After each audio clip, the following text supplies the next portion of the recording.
संसद में गुरुवार को राष्ट्रपति द्रौपदी मुर्मू का अभिभाषण हुआ और अब इस पर शुक्रवार से चर्चा शुरू होगी।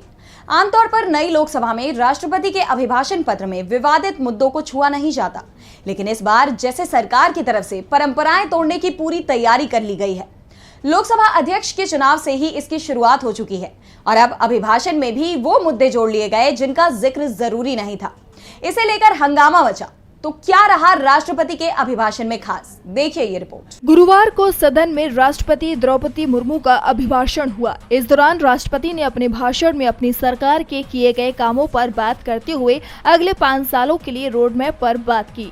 राष्ट्रपति ने तमाम बातें की, लेकिन उन मुद्दों पर चुप्पी साधे रखी जो देश के सामने सबसे बड़ी समस्या के रूप में खड़े हुए हैं।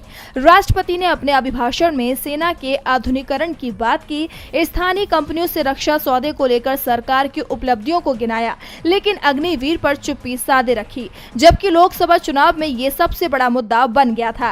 राष्ट्रपति ने पेपर लीक के दोषियों को सख्त सजा दिलाने की बात कही, लेकिन महामहिम ने नीट का कोई जिक्र नहीं किया। इस दौरान सदन में जब पूर्वोत्तर में शांति की बात कही तो विपक्ष ने सवाल उठाए कि राष्ट्रपति मणिपुर की बात क्यों नहीं कर रही हैं। वहीं उन्होंने मुफ्त राशन की योजना पर भी सरकार की पीठ थपथपाई, तेज आर्थिक विकास की बात भी कही, लेकिन महंगाई और रोजगार के मुद्दे पर उन्होंने कुछ भी नहीं कहा।